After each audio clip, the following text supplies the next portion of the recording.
I am now going to move to the next piece of the program. And to do that, I'm going to introduce Dan Huttenlocher. Dan is the inaugural dean of MIT's new Schwarzman College of Computing.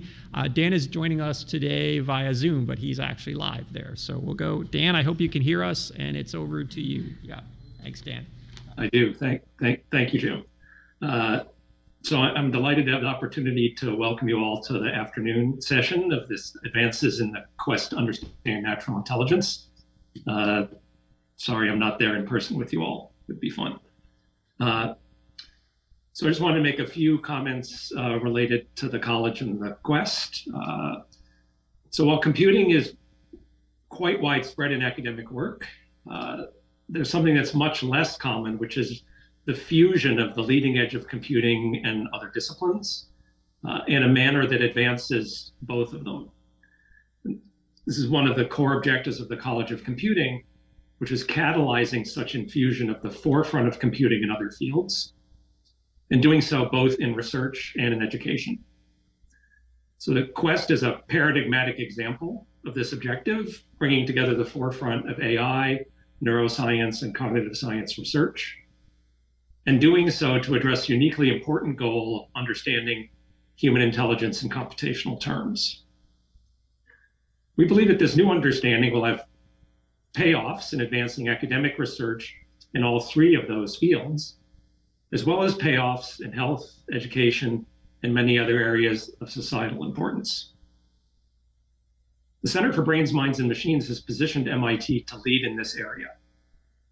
Perhaps most notably, the community of researchers and staff that the CBMM NSF grant has enabled is at the core of this effort.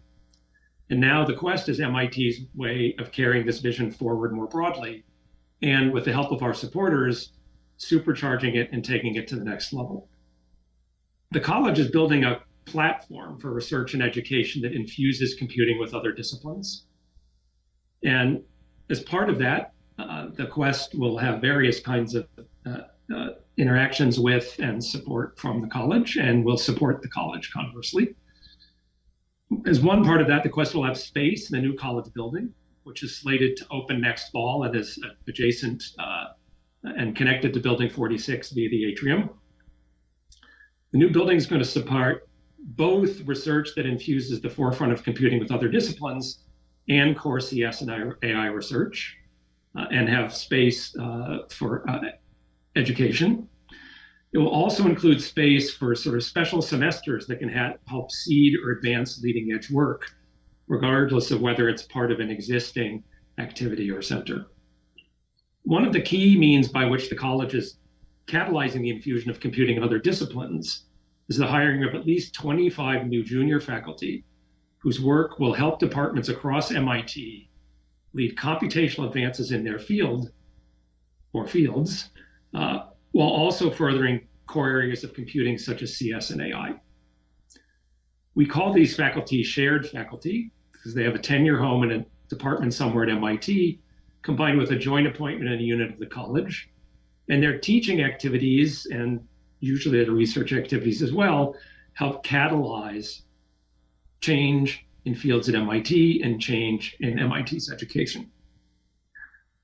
Two of these shared faculty have been hired recently in brain and cognitive science together with the ECS department, which is helping support the Quest in its vision of bringing together the forefront of AI, neuroscience, and cognitive science research. And in fact, we'll be hearing from one of them this afternoon, Robert Yang. On the education front, through the Common Ground for Computing Education, the college is developing new cross-cutting subjects and curricula that reflect perspectives of multiple departments and programs so that it can complement individual departmental offerings.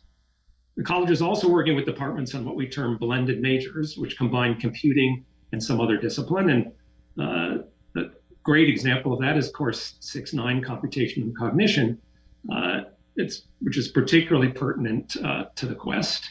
It's now the 5th largest major at MIT as of this fall, and it's actually, I think, about 6 times larger than the course 9 major as of this fall. As I mentioned before, while the college serves as a platform to help support activities such as the Quest, in the end, these activities are really what's defining and supporting the college, because the college is only a collection of departments and programs relevant to its goals. and the achievements of those departments and programs. So the Quest really plays a central and a leading role in helping the college through its research missions. For example, work on understanding human intelligence, particularly in this way that infuses these disciplines together, can involve bridging very different scales, and these scales can parallel and potentially interact with analogous scales of computing, from materials to devices to algorithms to systems, both natural and engineered. And this offers the opportunity to create connections with a wide range of disciplines and departments all around computing and those disciplines. And we'll be hearing about some nascent such connections in some of the talks this afternoon. The Quest and the college would not be possible without the help of a number of supporters, some of whom are joining us today, and to you, we're really deeply grateful. So with that, let's turn to this afternoon's program. Thank you all very much.